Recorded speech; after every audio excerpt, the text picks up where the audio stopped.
पेड़ों और पत्तियों की इस विविधता में सिर्फ यही एक पत्ती क्यों चुनी? किसी ने इसे पहचाना और ये सबसे अलग है। आप इसे अनदेखा नहीं कर सकते। आप ये भी आजमा सकते हैं। आप जाकर 10 अलग अलग तरह की पत्तियां तोड़ सकते हैं और उन सबको शिवलिंग के पास रखें।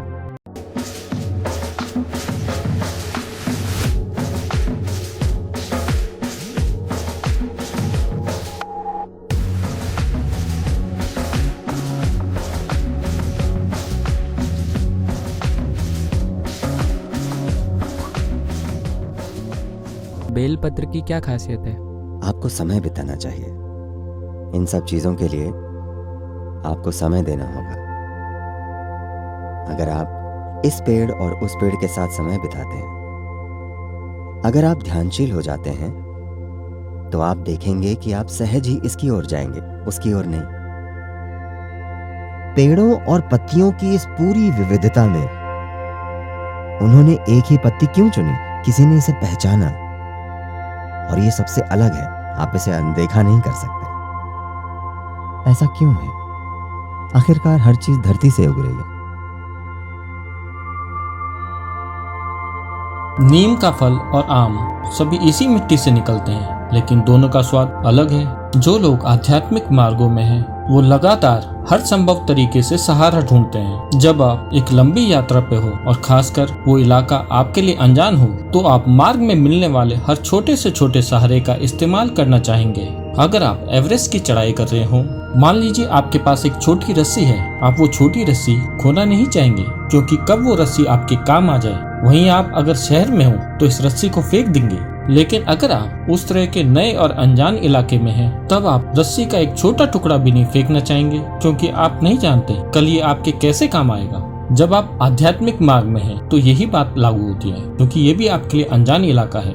लोगों ने हर उस छोटी चीज को पहचाना जो आपके लिए सहायक हो सकती है, तो उन्होंने फूलों, फल और पत्तियों को भी नहीं छोड़ा। वो सभी चीजें आपकी सहायता कर सकती है। ये हमेशा कहा गया कि विल्वा शिव को प्रिय है। ऐसा नहीं है कि ये शिव को प्रिय है, उनके लिए सब एक है। बेलपत्र के शिव को प्रिय होने का अर्थ है कि एक तरह से इसके स्पंदन उस तत्व के काफी करीब हैं जिसे हम शिव कहते हैं। वे बहुत ही निकट हैं, वे उसी दिशा में हैं। ऐसे ही हमने बहुत सारी चीजें पहचानी है। सिर्फ एक खास पत्ती ही नहीं, हमने कई चीजों को पहचाना है और सिर्फ वही चीजें अर्पित की जाती हैं, क्योंकि ये चीज आपके लिए संपर्क बनाने का एक साधन बन जाती है। आप उन पत्तियों को वहाँ छोड़ नहीं आते हैं, आप उन पत्तियों को वापस अपने साथ ले आते हैं, क्योंकि इस बिफला पत्ती या बेलपत्र की पत्तियों में शिवलिंग के स्पंदन को सोखने की शक्ति सबसे ज्यादा है। आपको उनको उठा के अपने साथ ले आना चाहिए। ऐसी कई चीजें हैं जिनको पहचाना गया है। आपको ये समझना चाहिए कि इसका संबंध देवताओं से नहीं है, इसका संबंध आपसे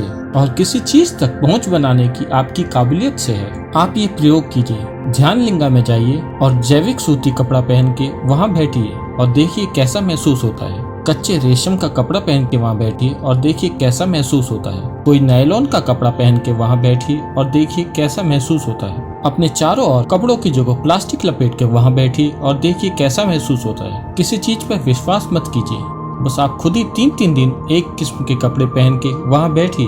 अगर आप में थोड़ी संवेदनशीलता है तो आप फर्क महसूस कर लेंगे, फिर आप स्वाभाविक रूप से सही चीज चुनेंगे।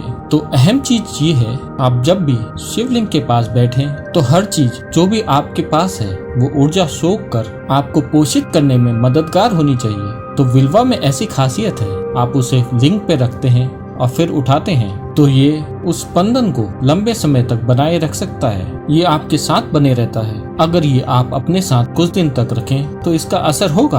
आप इसे आजमा सकते हैं। आप शिवलिंग में विल्वा पत्ती अर्पित करें, फिर इसे अपनी छाती की जेब में रखें और इसे रखकर कुछ दिन घूमिए। इसका आपके ऊपर फर्क पड़ेगा। आपके स्वास्थ्य, खुशहाली और आपकी मानसिक दशा, हर चीज पर असर पड़ेगा।